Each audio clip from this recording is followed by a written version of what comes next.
नमस्कार साथियों, मेरी YouTube चैनल भक्ति योग कथा में आपका स्वागत है। आज हम बात करेंगे भगवान भावना के भूखे हैं। दक्षिण भारत में स्थित कांचीपुरी में चोल वंशीय राजाओं का राज्य था। तत्कालीन चोल राजा भगवान विष्णु का बड़ा भक्त था। वह अनंत शयनम मंदिर में भगवान विष्णु की पूजा राजकीय अलंकारों से किया करता था।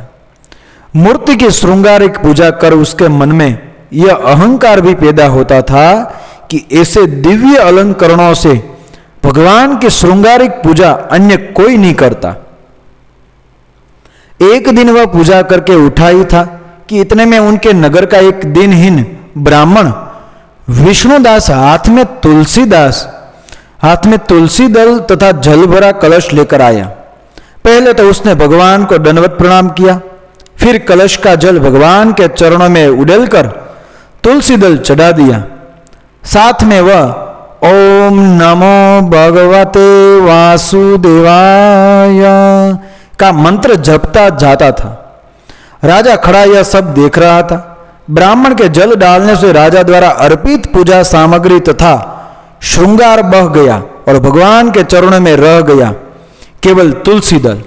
राजा को बड़ा क्रोध आया, कहने लगा, अरे दरिद्र ब्राह्मण, मैंने भगवान का कैसा अलौकिक श्रृंगार किया था। भगवान की यह मूर्ति कैसी राजकीय शोभा पा रही थी। तूने जल चढ़ाकर सब धो दिया और रख दिया तुलसी के ये जंगली पत्ते। ब्राह्मण राजा की क्रोध भरी बात सुनकर विनती करते हुए बोला, हे राजन, मैं दरिद्र ब्राह्मण हूं। आप जैसी श्रृंगारिक पूजा का साधन मेरे पास कहां। मैं तो जो कुछ पाता हूं उसी को भक्ति भाव से भगवान के चरणों में चढ़ाकर प्रभु कृपा से सुखी हो जाता हूं।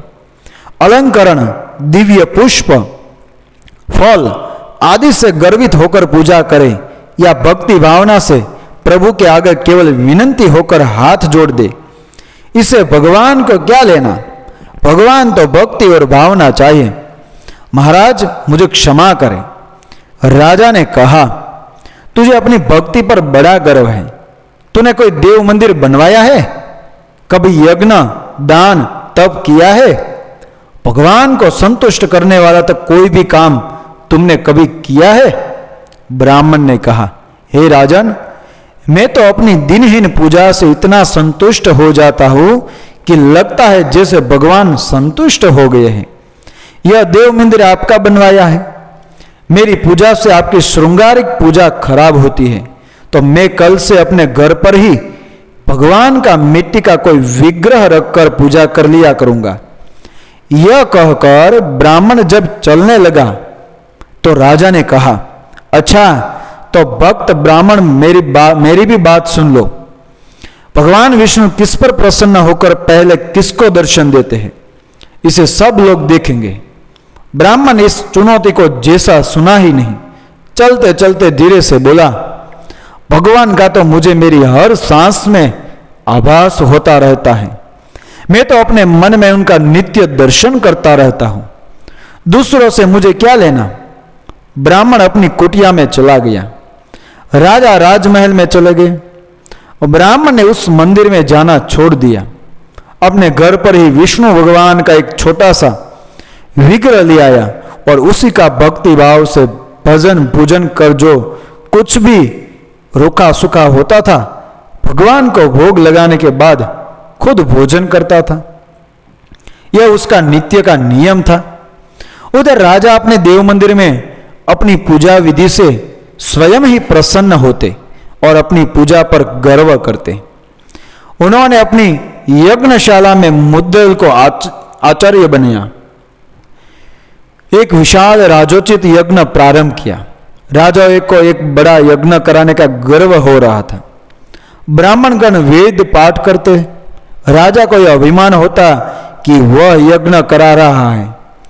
एक दिन ब्राह्मण पूजा पाठ के बाद भगवान को भोग लगाने को जैसे ही उठा कि सारा का सारा खाना एक मरियल सा भिखारी खाकर भाग गया। ब्राह्मण हतप्रभु, अब क्या करे, भगवान को क्या भोग लगाए। दोबारा रसोई बनाए तो देर होगी और संध्या का समय समाप्त हो जाएगा। भगवान की इच्छा मानकर भगवान को हाथ जोड़कर कहा, भगवान जब आपके लिए भोग नहीं लगा पाया तो मैं भी भूखा सोऊंगा। ब्राह्मण ने रात भूखे बिता दी। दूसरे दिन भी भोग के समय ऐसी ही घटना घटी। ब्राह्मण भगवान को बिना भोग लगाए भूखा सो गया। उसे आश्चर्य हुआ कि कौन भोग के समय चुपके से आकर रसोई का सारा खाना खा जाता है। तीसरे दिन ही वह सावधान था। भोग के समय जैसे ही वह भूखा ब्राह्मण आया और खाना लेकर भागने लगा कि इसने उसे पकड़ लिया।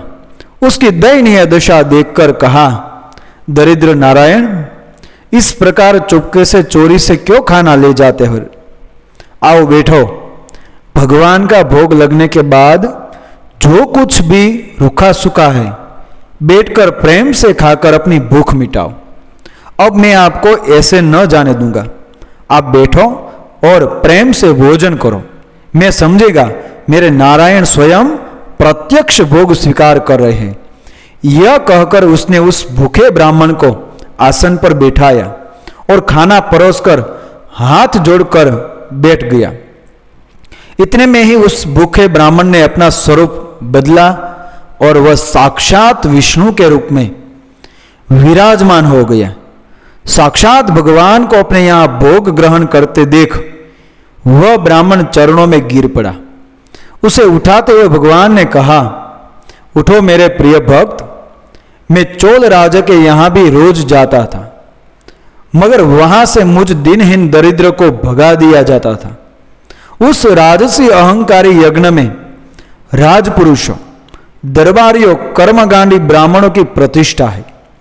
अपने को भक्त कहलाने का दिखावा है। वहां से दिनहीन तथा भूखे भगा दिए जाते हैं। जाओ, चौल महाराज से कह दो कि भगवान विष्णु मेरे यहां आए हैं, आकर दर्शन कर ले। मैं तब तक यहीं बैठा रहूंगा। ब्राह्मण गदगद होकर भागा गया चोल नरेश के पास और कहा, हे राजन, भगवान विष्णु मेरे यहां बैठे हैं, चलिए आपको दर्शन देने के लिए बुला रहे हैं। यह सुनकर राजा हंसे।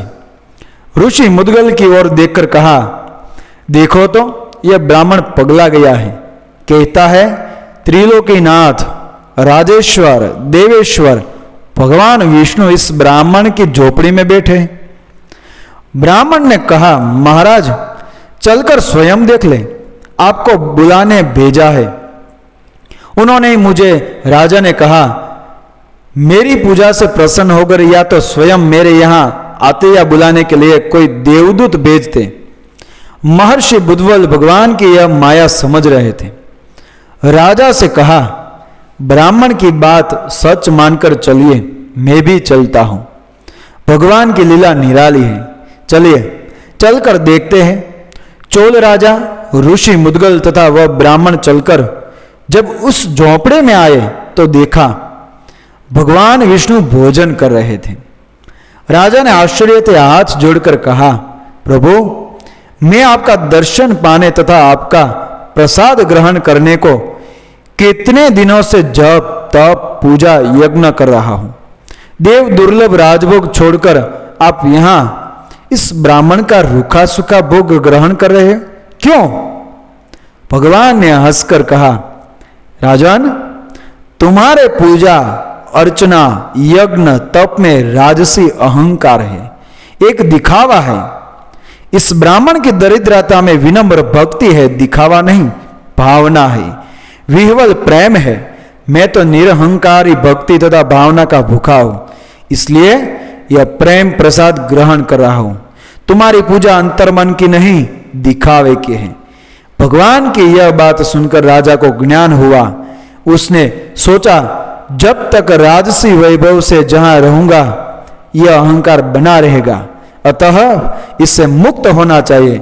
ऐसा विचार कर अपने पुत्र को राज्य सौंपकर वे वानप्रस्थ जीवन बिताने तथा आडंबरहीन भक्ति करने हेतु किसी आश्रम में चले गए। साथियों, ऐसी ही कहानी, भक्तिमय कहानी सुनने के लिए मेरी यूट्यूब चैनल भक्ति योग को सब्सक्राइब करें, फॉलो करें, शेयर करें। मिलते हैं ऐसी ही कहानी के साथ अगले वीडियो में। जय श्री कृष्ण, राधे राधे।